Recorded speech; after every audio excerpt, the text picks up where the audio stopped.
3탄입니다. 지난 2탄 지나고 나서 해보니까 관념적이다. 이야기가 무슨 이야기 하는지 모르겠다. 철학하러 왔나 뭐 이런 이야기도 있었고, 우리 병은 너무 모르는 거 아니냐, 구체성이 없다, 빨리 뭔가를 해주면 좋겠다.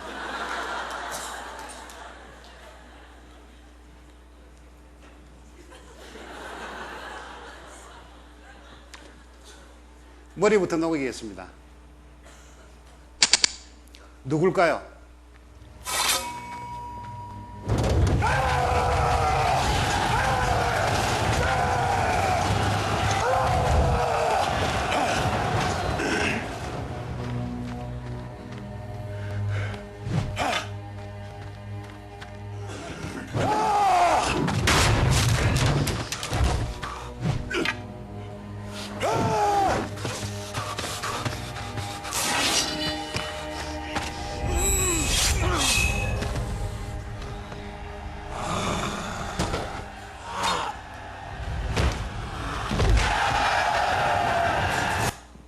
영화 보셨죠? 누굽니까? 브래드 피트 아닙니다. 아킬레스입니다. 제논의 파라독스라는 게 있죠. 저희 고등학교 1학년 때 배우는 거죠.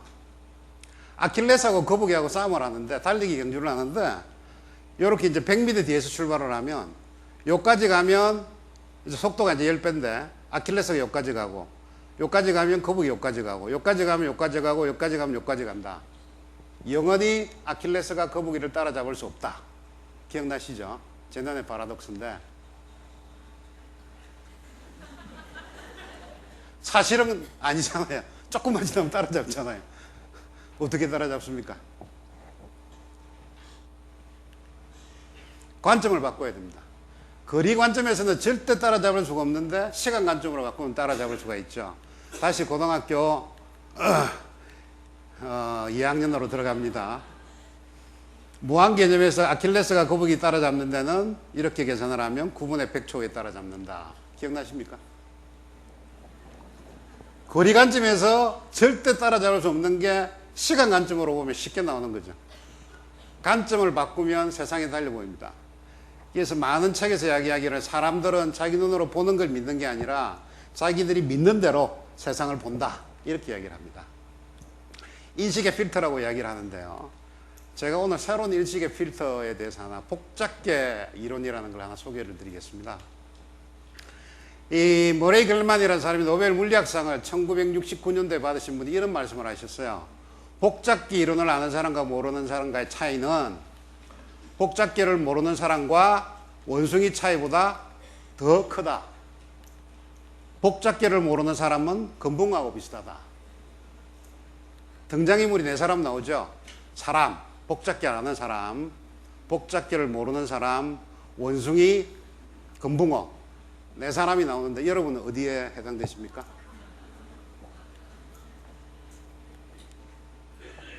복잡계라는 게 복잡한 게 아닙니다. 이게 뭘까요?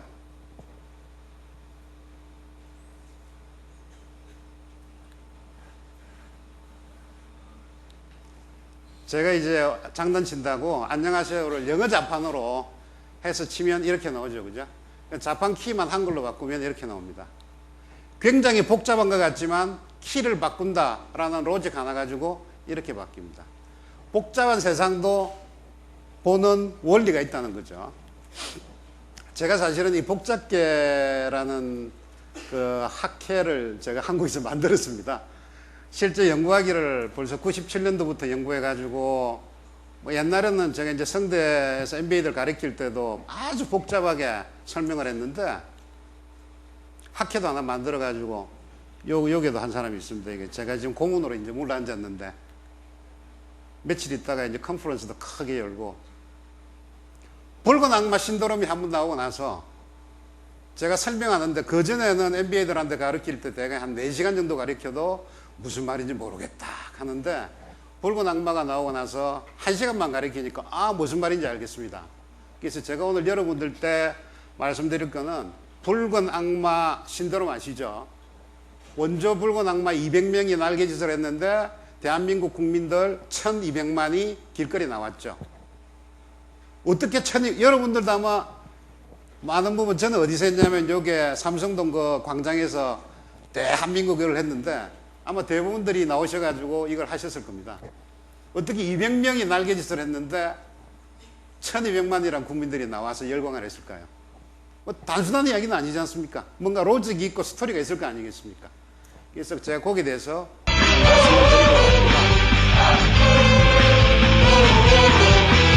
제주부터 서울까지 이어진 붉은 옷과 하얀 태극기의 물결.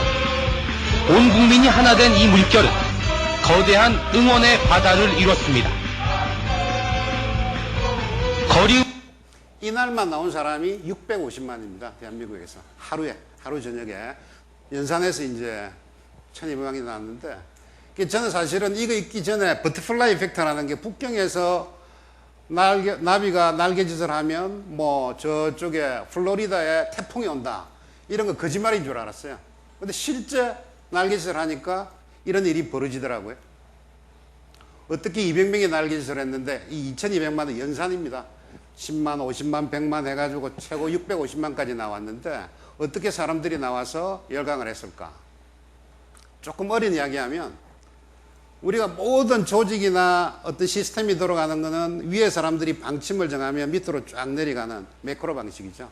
이거는 마이크로 방식입니다. 밑에서 다시 올라오는 방식. 이런 방식으로 이루어졌는데요.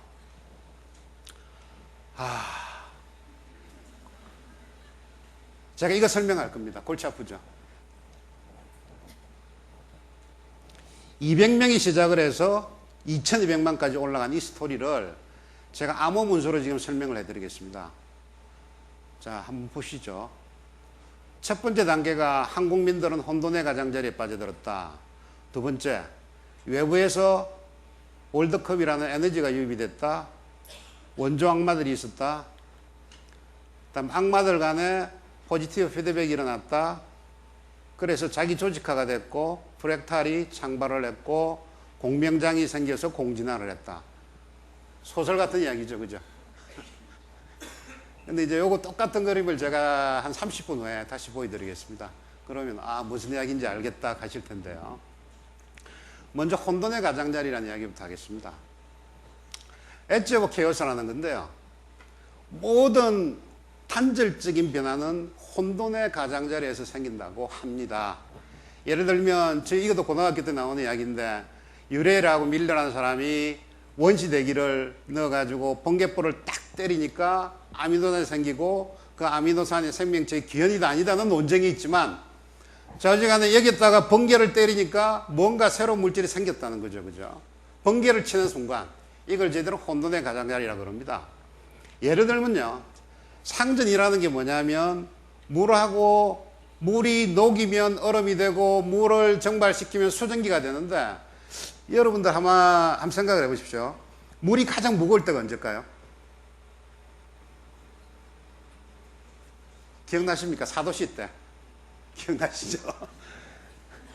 근데 대부분 사람들이 어떻게 생각을 하느냐 하면 물이 99.9도에서 점점 떨어지면 물이 점점 무거워진다. 점진적으로 그렇게 생각을 하세요. 근데 실제는 안 그렇고 물이 99.99도까지 그대로 물의 상태에 있다가 101도 되는 순간 혼돈의 가장자리가 오고 수증기가 돼버리죠. 그죠?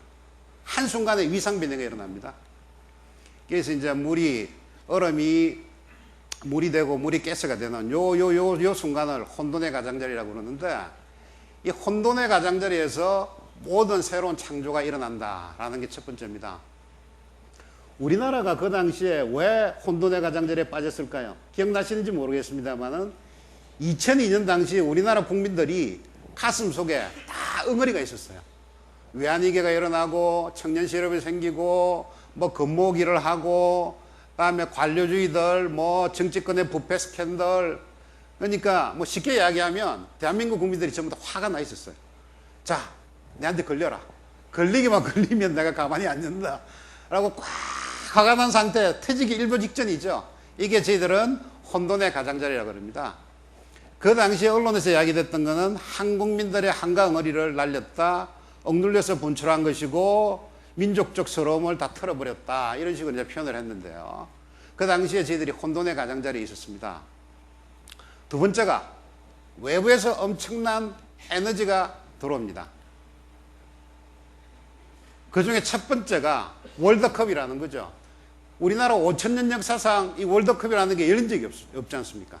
우리로 봐서는 엄청난 에너지가 한국으로 유입이 된 겁니다. 조금 더 골치 아픈 이야기가 조금 계속 진행될 텐데요. 긴장을 놓치지 마시고 한번 들어보십시오. 원래 이제 에너지 불변의 법칙이 뭐냐면 지구상에 있는 모든 에너지는 다른 에너지로 바뀌어도 절대량은 똑같다. 이게 첫 번째 법칙이죠. 두 번째 법칙이 뭐냐면 엔트로피라는 게 증가가 한다. 엔트로피가 뭐냐? 어떤 에너지가 A에서 B로 바뀔 때 점점 쓰레기의 양이 많아진다는 거죠. 예를 들어서 제가 여러분들한테 말씀드리면 제 에너지를 쓰지 않습니까? 이게 공기로 나가는데 이 에너지는 쓰레기라는 거죠. 쓰레기 에너지를 저희들은 엔트로피라는데 지구상에 있는 모든 에너지는 점점 쓰레기가 되어 간다는 게 저희들이 고등학교 때 배운 연력학 제의 법칙입니다. 그런데 이제 프리고진이라는 사람이 이거와 반대되는 역할을 만드는 거예요. 어떤 거냐면 물을 끓이는데요. 이 사람 이걸 가지고 이제 노벨 화학상을 받았는데 물을 끓이면 이렇게 보면 아주 그 혼돈의 가장자리가 일어나는 것처럼 보이는데 실제 그거를 자세하게 관찰을 해보면요. 물 위에서 어떤 형태가 생기느냐 하면 이런 형태가 생깁니다.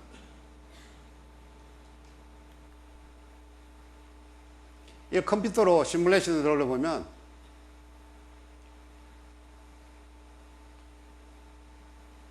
혼돈 속에서 새로운 질서가 생기는 이제 이런 경우가 생기는데요. 이런 경우가 생기려고 그러면 외부하고 개방이 돼서 외부로부터 엄청난 에너지가 들어와야 된다라고 하는 게 이 두 번째 이야기입니다. 그 당시에 외부에서 엄청난 에너지가 들어왔고 또 조금 작은 에너지가 히딩크라는 사람이 들어왔죠. 라이언 일병구하기가 아니고 한국축구구하기라는 에너지가 한국으로 유입이 됐습니다. 세 번째요. 원조 악마들이 날개짓을 했습니다. 200명이. 처음에 붉은 악마. 악마는 제가 만드는 말인데요. 그냥 붙여서 고유명사로 그냥 악마라고 제가 씁니다. 원래 1955년도에 축구 대표 스포트 클럽이 생겼고 이게 점점 발전을 해서 정식으로 97년에 붉은 악마가 됐는데 원래 영어로는 붉은 악마가 아니고 붉은 악령이었습니다. Red Fury인데 이게 조금 말이 안 좋다고 그래서 붉은 악마로 바뀌었죠. 이 붉은 악마의 강점은 도덕성, 대표성, 희소성, 전문성인데 그 중에서 가장 좋은 게 가위바위보가 쉽다는 겁니다. 붉은 악마가 되는 조건이 뭡니까? 그 당시 붉은 티셔츠만 입으면 되는 거죠, 그죠? 꼭 하나만 가지고 붉은 악마 회원이 될 수 있는 겁니다. 그래서 처음에 시작할 때는 강화문에 시작을 했는데 처음에 200명이었어요. 이게 그 다음에 500명이 됐습니다. 이 사람들이 이제 날개짓을 했죠. 날개짓을 하는데 이게 200명이 어떻게 2만 명이 되고 2만 명이 800만 명이 되고 800만 명이 1200만 명이 되느냐라는 게 여기 이제 조금 중요한 부분인데요. 우리가 어떤 사물을 쳐다보는 방법 중에서 두 가지가 있습니다. 어떤 사물을 쳐다봐서 뭔가를 해석할 수 없으면 잘게 자르죠. 잘게 잘라가지고 개별적으로 분석을 하고 그걸 전부 다 합하면 전체로 볼 수 있다는 엄청난 착각에 빠져 있는데 그거를 저희들은 요소환원주의라고 합니다. 예를 들면요. 제가 이제 전공을 한 경영학 같은 데 보면 분과가 이렇게 많이 나뉘어 있습니다. 경영 전략하는 교수님들 있고 마케팅, 경영정보, 국제경영, 생산관리, 인사조직 이렇게 많은 분과들이 있는데 이 중에서 최고의 석학 교수님들이 모여서 회사를 하나 설립을 했어요. 그러면 지구상에서 가장 많은 돈을 벌 수 있을까요? 볼 수가 없습니다. 왜냐하면 경영이라는 거는 이렇게 잘라서 볼 수 있는 게 아니라 이 전체를 합한 또 다른 무엇이 있다라고 보는 거거든요. 그거를 이제 전포괄주의라고 그러는데 아까 저게 요소분석주의는 부분의 합이 전체다라고 보는데 이 포괄주의에서는 어떻게 보느냐 하면 전체라는 것은 부분의 합 플러스 알파가 뭐가 있다고 보는 겁니다. 예를 들면요. 화염병 같은 거 보십시오. 멀쩡한 사람 10사람이 있는데 그 사람들 각각 인자에는 화염병이라는 게 없어요. 그런데 어느 날 갑자기 데모하다 보면 그 사람들이 화염병을 만들어서 던지죠. 왜 그런 현상이 발생을 할까요? 플러스 알파가 있다고 보는 거거든요. 그거는 참가한 사람 10사람 간에 서로 커뮤니케이션을 하면서 서로 흥분을 하고 화염병을 만들자 충동을 하고 하다가 화염병이 나오는 거죠. 플러스 알파가 있습니다. 예를 들면 노래방 같은 데서 마이크 가지고 저희들이 노래를 부르다가 잘못해서 이 마이크가 스피커하고 일치가 되면 하우링이 생기죠. 끽 소리가 나지 않습니까? 이걸 저희들은 포지티브 피드백이라고 그러는데, 이 피드백, 이 되돌림 현상에서는 두 가지 종류가 있습니다. 하나는 네거티브 피드백이라는 거는 이 우리가 호수에 돌을 던지면 파동이 일다가 잔잔해지지 않습니까? 그죠? 시계추를 가지고 흔들면 왔다 갔다 하다가 가운데로 오죠. 균형 상태로 들어갑니다. 근데 바닥이 흔들릴 경우에는 예를 들어 시계추를 그냥 갖고 있으면 이렇게 흔들리지만 위를 흔들어 보십시오. 이게 더 많이 흔들리잖아요. 혼돈의 가장자리에서는 이 정폭 효과가 일어납니다. 이런 걸 저희들은 이제 포지티브 피드백이라고 그러는데, 붉은 악마에서는 어떤 걸 가지고 포지티브 피드백을 만들었냐면, 여러분들 기억나시겠지만 일체감들, 붉은 샤스, 대한민국, 박수, 노래, 대형 태극기 뭐 이런 것들, 그 다음에 소프트 심리로서는 우리도 16강이 돼야 되겠다 이런 거. 그 당시 이제 여러분들 한번 추억을, 이런 것들이 포지티브 피드백을 일으키는 요소들입니다.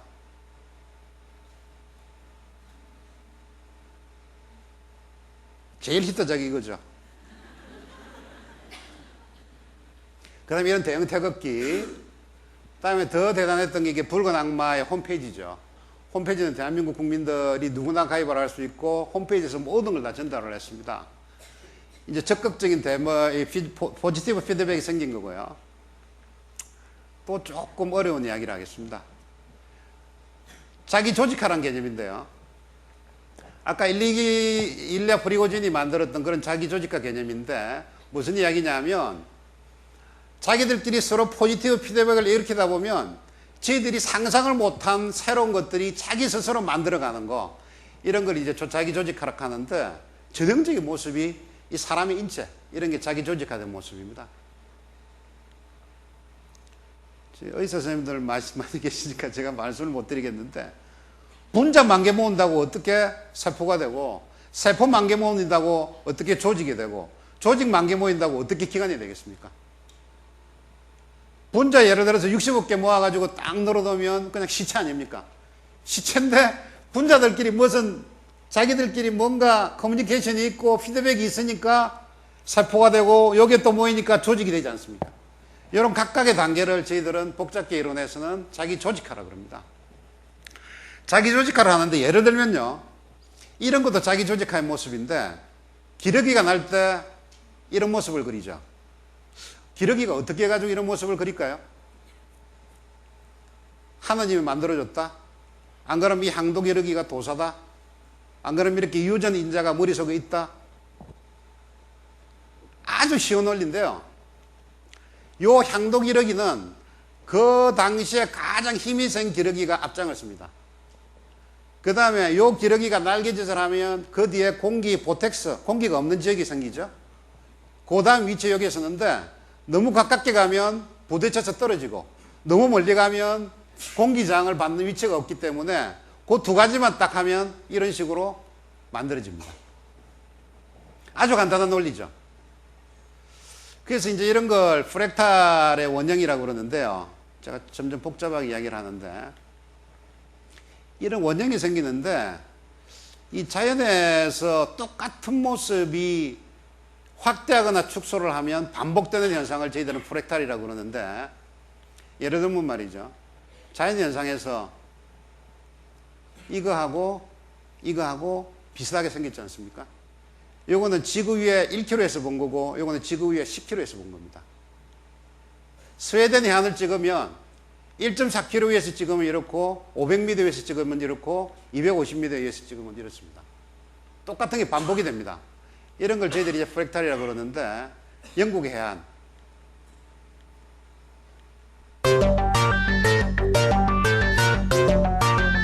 자연의 모든 현상들이 아주 신기하게도 프랙탈 형태를 갖고 있습니다.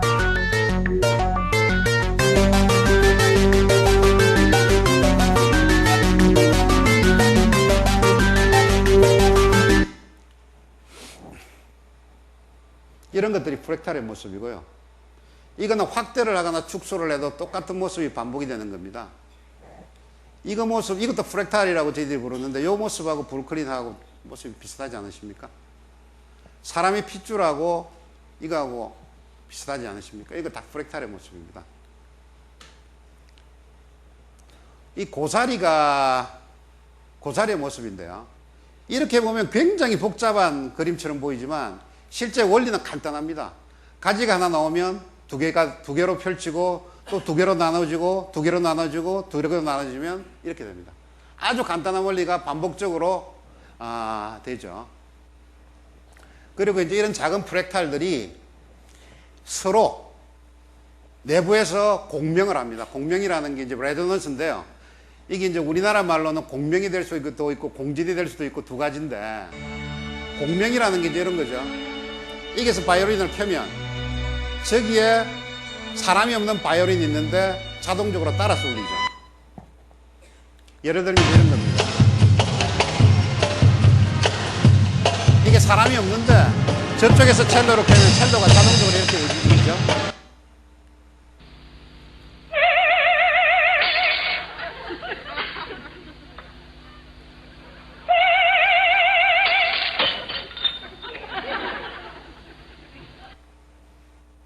공명이 되면 이런 식으로 컵도 깨지고요. 공명이 일어나면 다리도 무너집니다.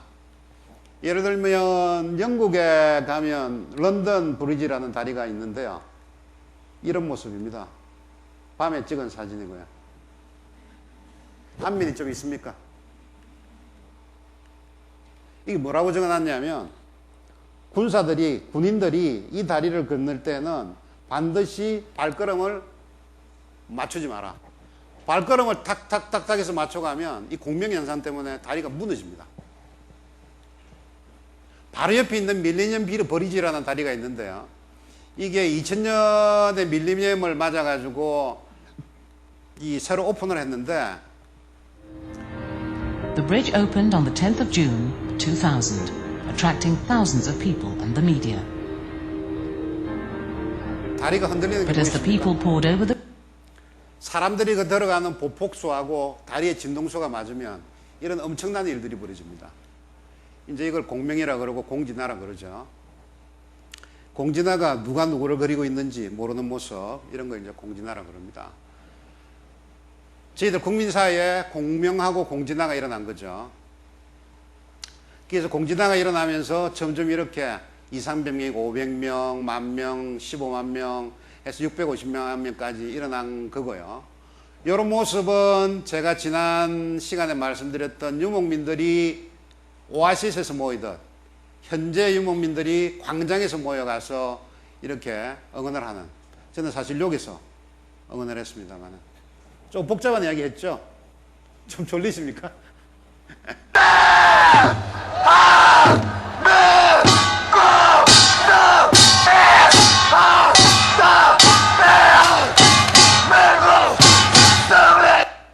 이런 식으로 하면서 공진화가 일어났습니다. 제가 조금 다시 요약해서 또 말씀을 드리면, 그 당시에 우리나라 국민들이 대단히 화가 나 있었다. 외부에서 엄청난 에너지가 유입이 됐고, 우리 자체 내에서는 원조악마가 있었고, 원조악마들끼리 서로 적극적인 대먹임, 포지티브 피드백을 일으켰고, 요게 작은 조직화를 하면서 작은 프랙탈이 만들어졌고, 이게 점점 공명을 하면서 확대를 해서 2200만까지 나왔다. 이런 스토리입니다. 예. 골치가 많이 아프시군요. 제가 이제 이게 말씀을 드리는 게 아니고, 사실은 이게 우리 조직에 주는 시사점이 있어서 제가 앞에 굳이 좀 복잡한 이야기를 했는데요. 이게 열광하는 조직을 만드는 데서 굉장한 시사점이 있습니다. 우리도 이제 결국은 열광하는 조직, 또 누구나 말씀하시기를 17년 전에 우리가 초심으로 돌아가서 그때 열광했던 조직, 이제 이런 걸 꿈을 꾸는데요. 그럼 만들자! 그래가지고 그냥 가는 게 아니고, 이 열광하는 조직을 만드는데도 순서가 있고 절차가 있다는 거죠.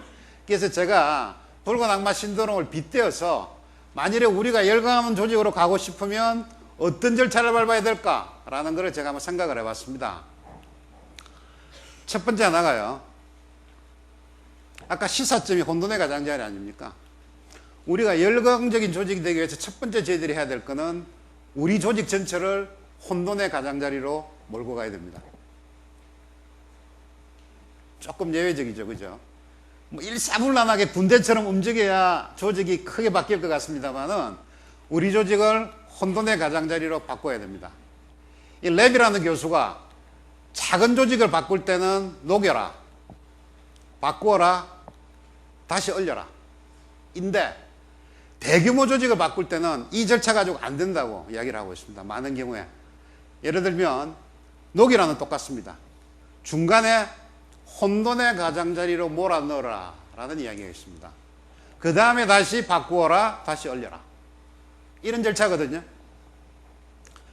일본의 애니시의 고바야시라는 회장이 있습니다. 아주 작은 중소기업을 일본 최고의 기업으로 만드신 분이죠. 애니시를 만들었는데 이분이 이제 돌아가시고 세키모토라는 분한테 이제 후기를 물려주시고 자기가 회고록을 썼는데요. 회고록을 쓴 거의 첫 번째 줄이 뭐냐면 가장 안정된 조직은 가장 불안정하고 가장 불안정한 조직이 가장 안정되어 있다라고 이야기합니다. 우리 조직이 큰일 났다, 망한다 하면 망할 것 같지만 지나서 보면 그때가 성장이 가장 클 때고 우리가 이제 됐어 라고 발 좀 쫙 뻗고 있을 때 그게 망하는 게 출발점이라는 게 고바야시 회장의 이야기입니다. 똑같은 이야기를 소니의 이대희 사장도 똑같은 이야기를 하는데요. 이 사람은 이런 말을 씁니다. 다이나믹 스테빌리티, 동적인 안정 상태. 이 무슨 이야기냐면 계속 움직이는데 움직이는 것 자체가 안정됐다는 거죠. 계속 움직이는 경우에 서는 것 자체가 불안하다는 거죠. 차가 계속 달리고 있는데 달리면 계속 달려야지 브레이크를 밟고 서면 그 순간 조직은 무너진다는 이야기거든요. 지휘도 마찬가지입니다. 지휘가 CEO가 갖추고 경영자가 갖춰야 될 중에 엣지라는 게 있는데요. 아까 제가 말씀을 드렸습니다만은 한계, 혼돈의 가장자리에서 어떻게 신속한 결단을 내리고 책임을 질 거냐. 이게 경영자의 4가지 조건 중에 한 가지다 라고 강조를 하고 있습니다. 이거는 기억이 나시죠? 자식과 첩 빼고 다 바꿔라. 저희들이 신경전할 때 나오는 이야기입니다. 이게 조직 전체를 혼돈의 가장자리로 몰고 가겠다는 이야기입니다. 이 경영학적으로 보면요. 두 번째가요. 외부에서 엄청난 에너지를 유입을 하는 겁니다. 충격적인 에너지를 유입시켜라. 방법은 여러 가지가 있습니다. 하드적으로 하는 거는 CEO를 교체를 한다든지 외부 인물을 영입을 한다든지 우리 조직이 망하는 시나리오를 작성을 한다든지 이게 상당히 재미난데요. 기업에서는 이런 워크샵을 굉장히 많이 합니다. 한 1박 2일 워크샵 들어가가지고 전원이 모여서 우리 조직을 하루라도 빨리 망하게 하는 방법에 대해서 1박 2일 연구를 합니다. 연구를 해서 그걸 딱 발표를 하고 나면 거꾸로 하면 전부 다 우리 조직이 사는 길이죠. 그죠? 굉장히 자극적이죠. 이런 게. 그 다음에 벤치마킹, 학습 조직 만들기 하여튼 여러 가지 방법으로 외부에서 에너지를 갖고 들어옵니다. 교체를 해가지고 재미 본 사람이 이제 카를로스 코언이고 이 소니도 마찬가지 조금 요새는 헤매고 있는데 상당히 이거는 충격적인 방법을 쓰는 경우죠. 세 번째는 조직 안에서 작은 나비들이 날개짓을 하게 하려고 그러면 어떻게 해야 되느냐 하면 수많은 원조, 붉은 악마의 원조가 나오기 위해서 하는 것은 도전과 아이디어와 실험입니다. 이 병 안에요. 파리하고 벌하고 넣어가지고 조금 있다가 한쪽에 이 뚜껑을 열어놓습니다. 이쪽에 불을 켜놓고요. 근데 한참 있다가 보면 벌은 계속 이쪽만 쳐다보다가 결국 여기에서 쓰러져 죽습니다. 근데 파리는요, 1, 2분도 안 돼서 튀쳐나옵니다. 왜냐하면 파리는 온 동네를 헤매다가 구멍이 있네 하고 튀쳐나오거든요. 근데 벌은 줄기차게 이쪽만 따라가다가 쓰러지죠. 실험, 시행착오, 리스크, 임기응변, 우회, 혼란, 고집 이런 게 필요하다는 거죠. 이 애들 키울 때 보면 애가 기어다니다가 서서 걸으려고 그러면 1000번을 넘어진다. 1000번을 넘어지고 일어서고 넘어지고 일어서야지만 걷는다고 이야기를 하거든요. 근데 만일에 한두 번 일어서다가 애가 잘못 넘어져서 이런데 문지방에 부딪혔습니다. 머리가 깨졌습니다. 그렇다고 애 보고 평생 기어다녀. 이거 안 하지 않습니까? 어느 뭐든지 간에. 넘어지면 또 일으키고 넘어지면 또 일으키잖아요. 저희들은 애들을 그렇게 키웠거든요. 근데 조직에서는 실패를 한두 번 하면 다시는 하지 마 라고 포기하는 경우가 다반사입니다. 그래서 제가 어떤 말을 만들었냐면 옛날에 GNF라는 국가 총 실패율, 국가가 실패로 나면 실패할수록 우리나라가 발전한다, 이런 걸 제가 이야기를 많이 했었는데요. 제가 우리 병원에 바꾸면 그로스 컴퍼니 페일리어, 우리 병원이 실패를 많이 하면 GHF가 돼야 되겠네요. 그로스 하스피탈 페일리어, 우리 병원이 얼마나 실패를 많이 하느냐가 우리 병원의 성공의 지름길이다, 뭐 이런 역설을 제가 말씀을 좀 드릴 수도 있겠네요. 네 번째가 이제 적극적인 대목적인 고객입니다. 포지티브 피드백인데요. 직원들 간에 적극적인 대목인 고리가 작동할 수 있도록 의사소통을 강화하고 지식과 정보를 공유하라. 여러분들 옆에 종이 한 장씩 있으십니까? 간단한 게임 제가 하나 하겠습니다. 나라가 2, 4, 6, 8, 10개가 있죠. 1등부터 10등까지 랭킹을 매기는데 그 나라의 총 국가가 생산하는 GDP 양이 가장 큰 거 1번, 가장 작은 게 10번입니다. 뭐 1번은 당연하게 미국이겠죠, 그죠? 한번 랭킹을 쫙 매겨 보십시오. 1등부터 10등까지. 예를 들면 이런 식으로.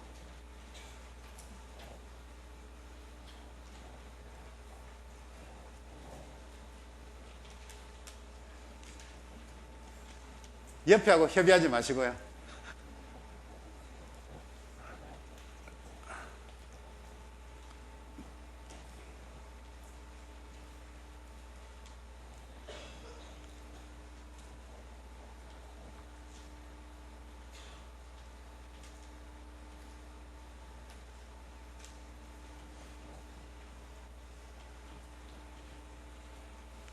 꽤 어려운 숙제입니까?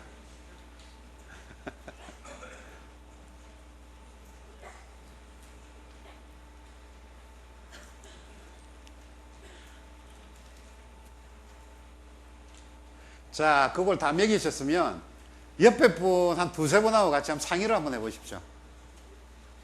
옆에도 좋고 앞뒤도 좋고.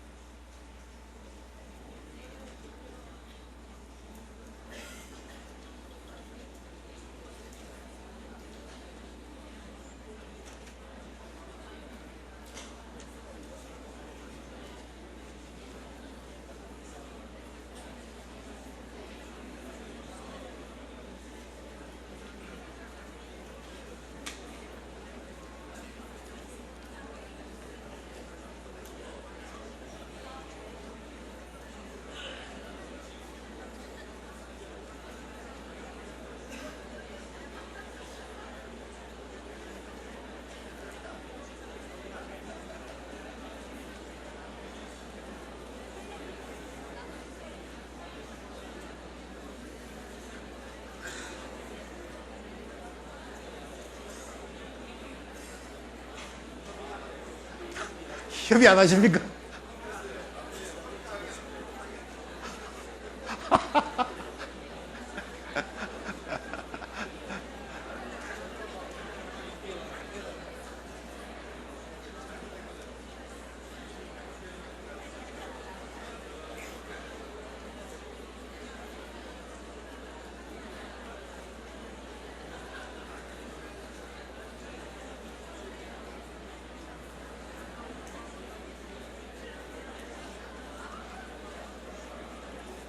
아유, 너무 열심히들 협의하십니다.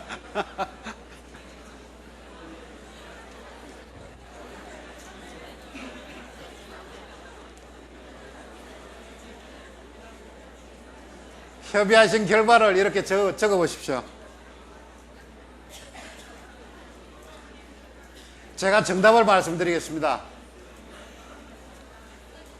자, 한국 9등, 일본 2등, 카나다 7등, 미국 1등, 호주 8, 핀란드 10, 프랑스 4, 독일 3, 이탈리아 6, 영국 5.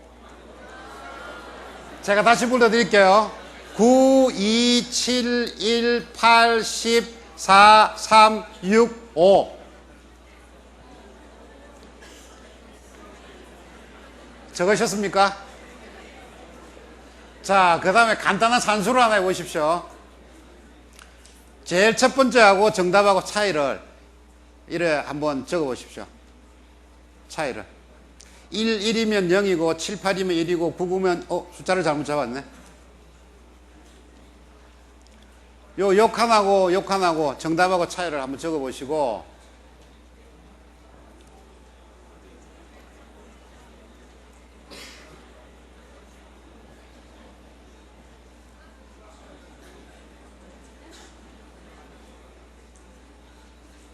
그 다음에 제일 마지막 칼럼에는 협의해가지고 논의해서 나온 거 하고 정답하고 차이를 한번 적어보십시오. 그래서 양쪽 합계를 한번 해보십시오.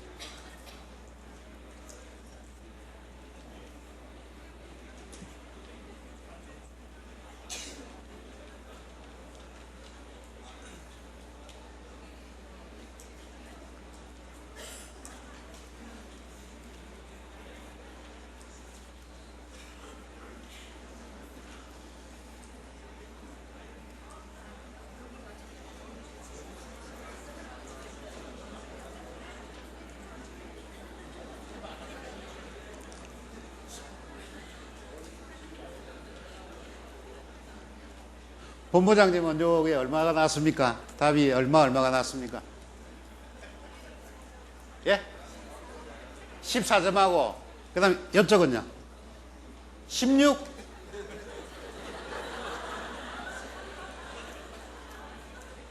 첫 번째보다 두 번째가 숫자가 높아지신 분 계십니까? 예. 제가 이제 꼭 그런 건 아니지만 정답을 말씀드리면 대개 경우에 이 숫자보다는 이 숫자가 훨씬 더 뚝 떨어지게 되어 있습니다. 왜냐하면 이거는 포지티브한 피드백이 일어난 경우거든요. 근데 간혹 예외적으로 이 숫자보다 이 숫자가 더 높은 분이 계세요. 예, 그분은 아주 네거티브한 피드백이 일어나죠. 두 분이 타입이 안 되시든지 또는 한 분이 지극히 고집이 세시든지 안 그럼 남의 말을 안 듣든지.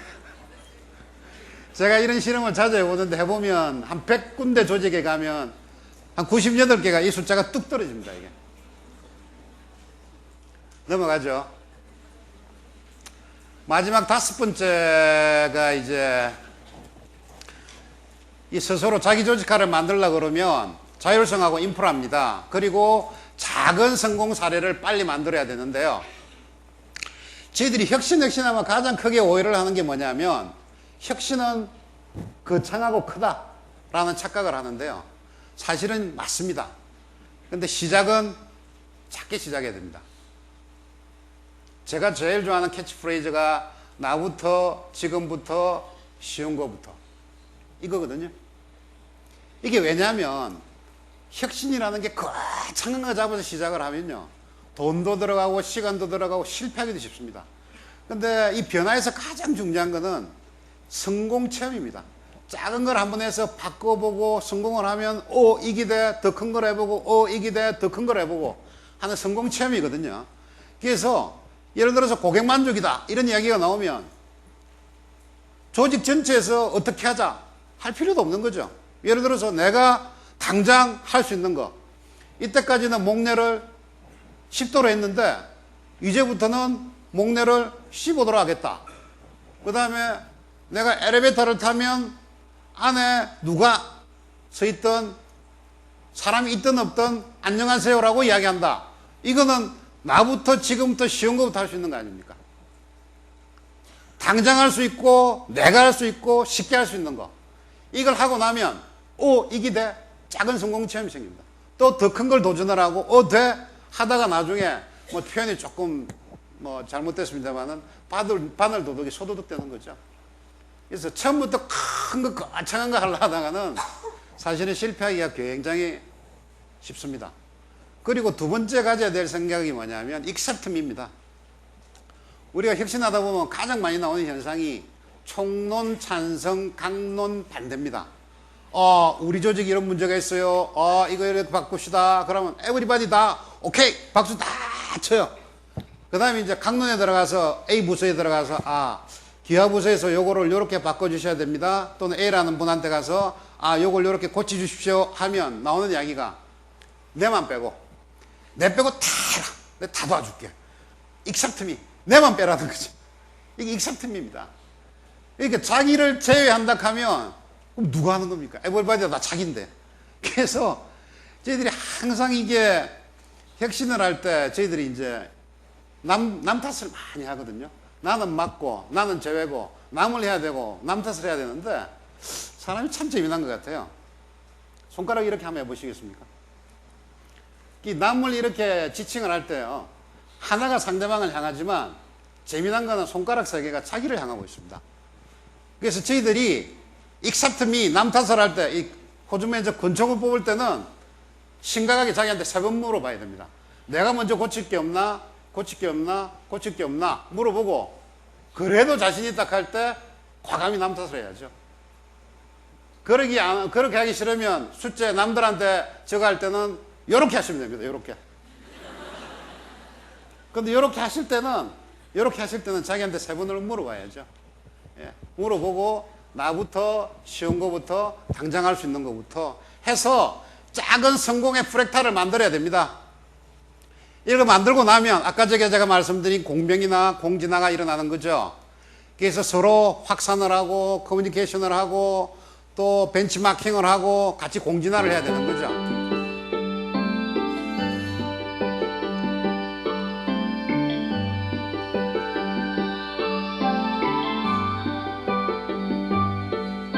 이게 이제 컴퓨터 안에서 프랙탈을 이제 시험 삼아서 해본 건데요. 이런 모습으로 성공 사례가 확산이 된다는 거죠.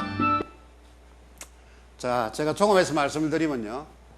조직이 변하는 과정은 첫 번째는 군대처럼 질서있게 바뀌는 게 아니라 조직 전체가 일단 혼돈의 가장자리로 들어가야 됩니다.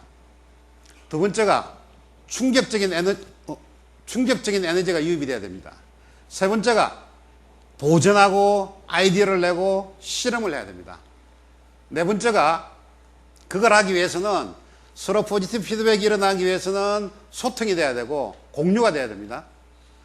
그리고 자기 조직 여러 가지 작은 나비들이 모여서 자기 조직화를 할 수 있기 위해서는 이 자율성을 높이고 인프라를 제공해서 작은 성공 사례, 나부터 지금부터 작은 것부터 만들어야 됩니다. 그거를 서로 공명장을 만들어서 조직 전체로 확산을 해야 됩니다. 이런 단계를 밟는데요. 제가 오늘 이 중에서 여러분들께 하나 강조드리고 싶은 거는 조직을 혼돈의 가장자리로 몰고 가는 방법. 이 여러 가지가 있습니다. 제가 아까 지금 말씀드렸지만은 되게 어떤 혁신을 하는데 보면 아주 과격하게 하는 경우가 있습니다. 되게 실패를 하는데요. 그런 경우는 조직 구조를 바꾸고 인력을 30% 절감을 하고 어떤 사람을 잘라내고 회사를 분사를 시키고 이런 굉장히 하드적인 방법을 쓰는데 제 경우에 그거는 거의 99% 실패한다고 저는 생각을 합니다. 그럼 굉장히 소프트한 방법으로 들어가야 되는데요. 소프트하게 조직을 혼돈의 가장자리로 몰고 가는 방법 중에 가장 효과가 있는 방법은 타부와 도그마를 부수는 겁니다. 타부란 말씀 아시죠? 타부가 뭡니까? 건기사항.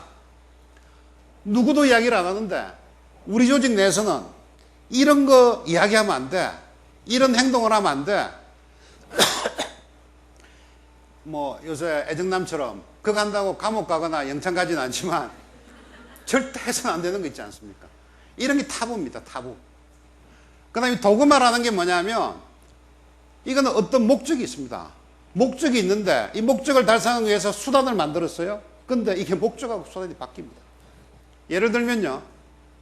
어떤 은행에서 자기들이 이제 수신고를 늘리려고 은행은 이제 얼마나 수신고가 많으냐 이게 경쟁력 아닙니까? 그래서 은행장이 생각을 했어요.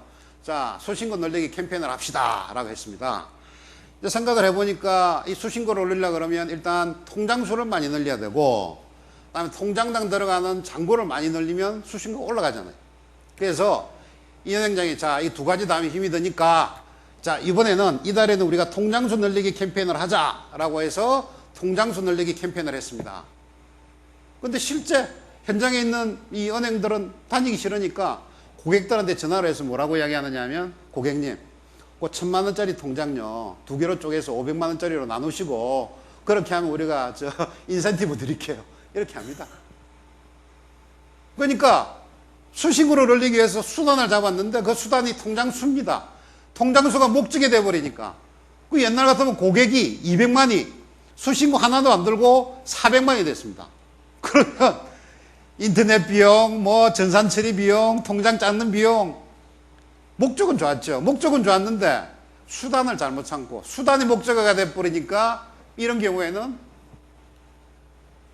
그 다음에 제 집에 딸이 있는데, 딸이 모 회사에 다니는데, 회사에서 이런 거 하는 모양이에요. 그레이트 워크플레이스라고 그래서 뭐 아주 좋은 직장 만들기 이런 막 운동을 한답니다. 그러니까 그런 걸 하려고 그러면 직원들하고 이제 막 커뮤니케이션을 잘해야 되잖아요. 그러니까 회식을 하라고 회식비를 주는 모양이에요. 그러면 이제 그 회사에서는 회식비를 주면 한 달 안에 회식비를 다 썼냐 못 썼냐 이걸 챙기는 것 같아요. 그러니까 팀장들이 일주일 내내 놀다가, 한 달 내내 놀다가 월말쯤 되면 회식비를 다 써야 돼요. 그냥 쓰면 안 되고 언제 어디서 누구누구랑 뭐 어떻게 해서 소통을 했다, 이제 이런 걸 적어내야 되는 모양이에요. 그러니까 그 팀장이 딱 잡아가지고 이번 금요일 날 몇 시에 모여, 안 그러면 우리 워크샵 가, 이래가지고 이번 토요일 날 1박 2일 어디 가 하는데, 그 이야기를 엉겹결에 받은 사람은 내가 왜 가? 일요일 날? 토요일 날? 내가 왜? 목적 자체는 굉장히 좋았어요. 근데 수단이 그렇게 되니까 이거는 그레이트 워크플레이스가 아니라 조금원들의 불만만 더 생기는 거거든요. 이제 이런 걸 저희들은 이제 도구마라 그러는 거거든요. 그래서 이제 우리 조직에는 많은 타부와 많은 도구마가 있는데, 이런 타부와 도구마를 깨는 순간 이제 조직은 혼돈의 가장자리에 들어가는 거죠. 그래서 제가 어제 그제 이제 몇 분들한테 부탁을 했습니다. 여러 이제 계층에 계시는 분들하고 뭐 해가지고 되게 이제 타부 도구마를 좀 몇 개 가르쳐 주십시오라고. 병원장님 죄송합니다. 제가 임의로 했는데 여러 가지가 나왔어요. 그 중에서 공통되는 게 제가 몇 개만 한 말씀 드려볼게요. 첫 번째가 열심히 하겠습니다. 이게 저번에도 한 말씀드렸는데요. 다 반갑습니다. 잘해보십시다. 이렇게 하면 에브리바디 다 열심히 하겠습니다. 정말 잘된 잘못된 이야기입니다. 열심히가 아니고 잘입니다. 그죠? 그러니까 이거는 정말 이 농업적 검연성 가지고 하는 거고, 이거는 이제 머리 써서 하는 거죠. 공식이 틀립니다. 잘은요, 열심히는 인풋 대비 아웃풋이지만 잘은 desired output 대비 actual output입니다. 고객이 원하는 수준 대비 내가 고객을 어떻게 맞춰주냐 이거거든요. 그럼 우리가 의사결정을 내릴 때 대부분의 경우에 야 얼마 들어가? 성과 얼마야? 이래 물어보지 않습니까? 인풋 대비 아웃풋을 따지거든요. 앞 단계 잘이 들어갑니다. 우리가 의사결정을 내릴 때 항상 생각해야 될 첫 번째는 고객이 원하는 게 뭐야? 오케이. 디자이어를 넣고, 그럼 우리가 줄 수 있는 게 뭐야? 액츄얼을 넣고, 그거를 얼마나 싸게 효율적으로 주느냐가 인풋 대비 아웃풋이죠. 대부분의 경우에 순서가 바뀝니다. 앞에 효과성 생각 안 하고 인풋 대비 아웃풋만 따지는데, 그 아웃풋이 고객한테 얼마나 충족을 시켜줄 수 있냐, 이게 전 단계가 반드시 들어가야 됩니다. 그게 잘입니다. 이게. 그 다음에 양하고 질인데요, 이 이야기가 가장 많이 나오는 이야기입니다. 진로 건수가 최고다, 논문 건수가 최고다, 이건데요, 제가 조금 심각한 이야기 말씀을 드리면, 이제 진료 시간이 점점 짧아지지 않습니까? 저희들은 뭔가를 설명을 하라고 그러고요. 짧은 시간에 설명을 할 수가 없지 않습니까? 그러면 고객 컴플레인이 막 생긴단 말이에요. 그러면 진로 건수가 막 늘어나서 짜증나시는 교수님이 있고, 또 거기서 부여시가 막 나와서 고객 컴플레인이 딱 상충이 됐을 때 모든 조직원들은 관찰을 하죠. 어느 교수님이냐? 실제는 2마리 토끼를 다 잡아야죠. 근데 2마리 토끼를 잡기가 상당히 힘듭니다. 힘들 때는 예를 들어서 진로 건수가 더 중요해 라고 하면 그 순간 우리 조직은 양으로 확 가버리는 거고, 아니야, 줄더라도 고객 만족이 더 중요해, 부여실을 가지고 이건 책임을 져 하는 순간 이게 상징이거든요. 굉장히 중요한 상징입니다. 이 질이라는 거는 회장님 말씀하신 신경령 제1조 1항에 들어가는 겁니다. 질의주경령. 이거는 어떤 경우라도 양보를 할 수가 없습니다. 그러면 양과 질이 충돌될 때 어떻게 하느냐, 이걸 좀 정해야 되는데요. 여러분 안녕하십니까. 세상을 살면서 굉장히 애매한 것 애정남 때문에, 아시죠? 사소한 것 때문에 굉장히 다툼이 많이 일어납니다. 이런 애매한 것들을 저희가 정해드리도록 하겠습니다. 제 옆에는요, 지금 애정남, 애매한 것들을 정해주는 남자, 애정남의 대표 우리 최효종 씨 나오셨습니다. 안녕하십니까? 애매한 것을 정해주는 남자 애정남 최효정입니다. 여러분, 우리 대한민국이 왜 아름다운지 아십니까? 바로 우리들만의 보이지 않는 약속들을 지키고 있기 때문입니다. 예를 들면 지하철에서 임산부와 노약자에게 자리를 양보하자, 요거 안 지킨다고 쇠고랑 안 찹니다. 경찰 출동 안 합니다. 하지만 이걸 정해놓고 우린 지키고 있기 때문에 아름다운 겁니다.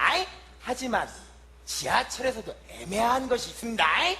내 앞에 할머니와 임산부가 동시에 서 있다. 이거 애매합니다. 이거 어떻게 할지 모르겠습니다. 그래서 오늘 제가 정해드립니다. 누구한테 양보해야 되는지 결론을 내드립니다. 할머니가 이깁니다. 할머니가 이깁니다. 무조건 할머니가 이깁니다. 지금 제가 정한 겁니다. 단 임산부가 5개월 이상이면 임산부가 이깁니다. 저희 병원에도 이게 필요합니다.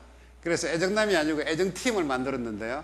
우리 애정팀이 어디냐면 이번 조직에서 변화 지원팀이라고 지금 팀장님도 와 계시네요. 저희 병원에 앞으로 애정팀이 되시겠습니다.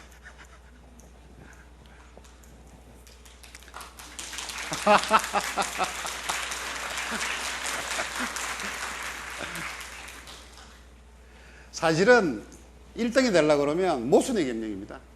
이 패러독스 매니지먼트를 하지 않는 기업치고는 1등 기업이 없습니다. 예를 들어서 질만 계속 추구를 하는 기업들이 있죠. 이게 소위 에노키안 기업이라고 그러는데요. 이게 이제 세계에서 가장 유명한, 품질로서는 세계 최고의 기업들입니다. 보시면 여러분들 눈에 익숙한 기업이 아마 거의 안 뜨시죠? 이 중에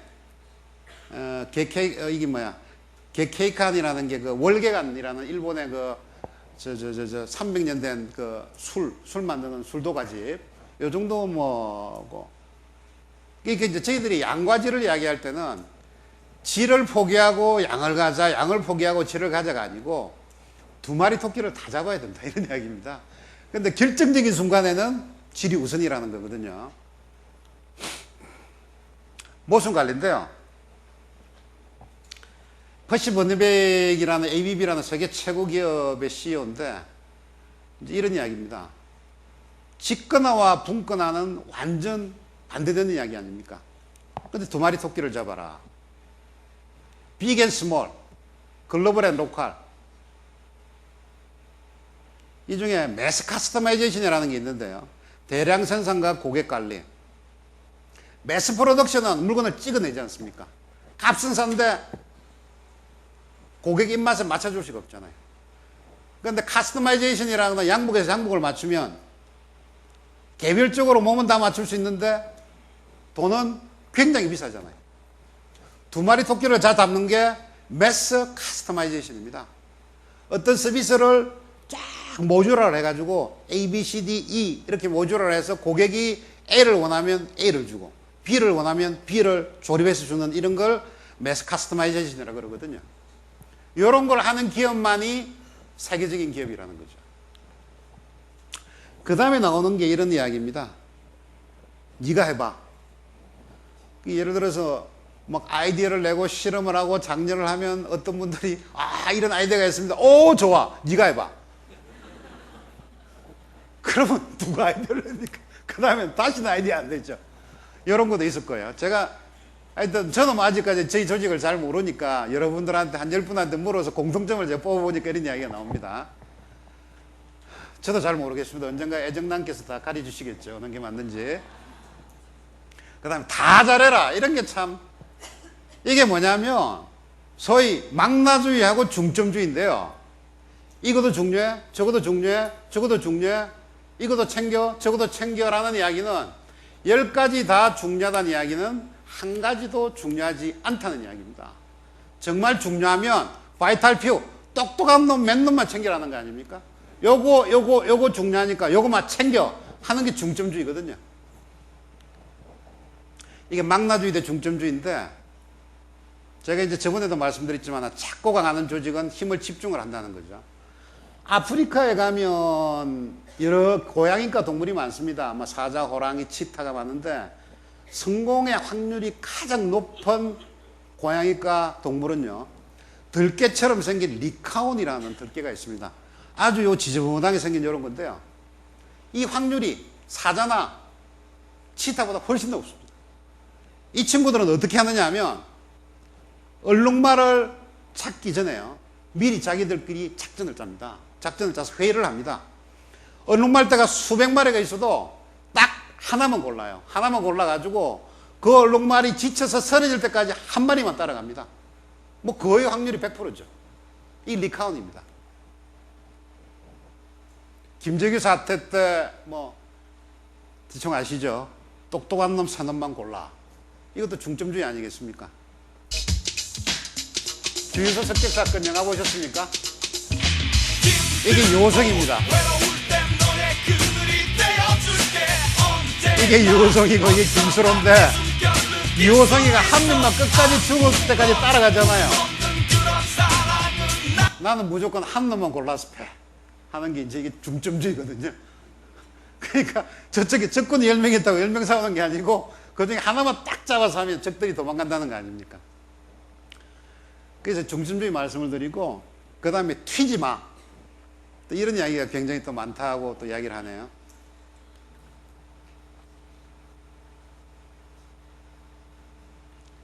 저희들이 특히 이제 뭐 삼성이든지 보수적인 조직에서 가장 이야기하는 게 이제 남들과 무엇이 같은가를 주장을 하잖아요. 특히 삼성 같은 조직에서는 어떤 직원을 털을 딱 만들어가지고 그 안에 딱 잡아놓고 뭐 손이 조금 나오고 가지가 나오면 탁탁 쳐내거든요. 쳐내고 가지치기 하고 깔끔하게 만들어 놓고 쌈박해 이렇게 하는데, 이제의 경쟁력은 남들과 무엇이 같은가가 아니라 남들과 무엇이 다른 겁니다. 그게 창조의 출발입니다. 남들과 다른 이질적인 인자가 없으면 창조 자체는 불가능하다고 보셔도. 이게 최근에 이제 우리나라 한국인 중에서 최초로 하버드 비즈니스 스쿨의 종신 교수를 받으신 분인데요, 문영미라는 분이 만든 책이 이게 뭐 세계적인 베스트셀러인데, 이 책 제목도 디퍼런트입니다. 사람과 원숭이의 차이의 DNA는 1% 차이다. 저희들이 남들과 무엇이 같은가가 아니라 남들과 무엇이 다른가를 봐야 되거든요. 오리 이야기하겠습니다. 오리는 조금 날죠, 조금 달리죠, 조금 헤엄칩니다. 근데 뭐 하나 제대로 하는 게 하나도 없어요. 제대로 안락하면 독수리처럼 날든지 호랑이처럼 뛰든지 상어처럼 헤엄을 칠 수 있어야, 한 놈을 골라서 패야 저희들도 독수리나 호랑이나 상어처럼 될 수가 있습니다. 이게 중점주의입니다. 뭔가는 남들과 같은 게 아니라 흉내내면 안 되고 남들과 달라야 된다. 우리도 뭔가가 달라야 된다.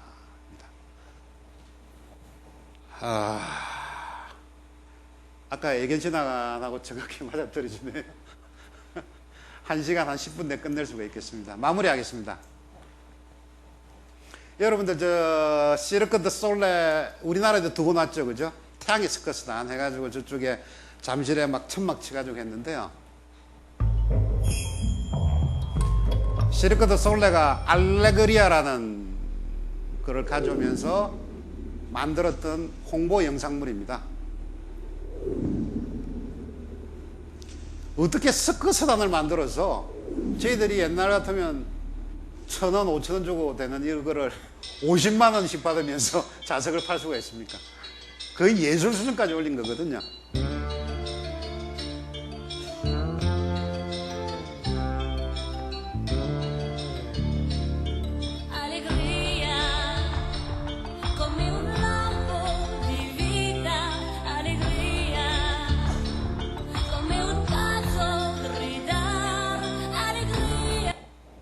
제가 이제 여러분들 기억력 테스트를 하겠습니다. 만일에 당신의 목소리가 없다면 아까 뭐라고 나왔죠? 예, 스크림입니다. 만일에 당신의 다리가 없다면 예, 런입니다. 호프가 없다면 예, 인벤트입니다. 자, 마무리하겠습니다. 제가 아까 처음에 4가지 동물을 보여드렸는데요. 자, 이제 사람이 되셨습니까? 질문 받겠습니다.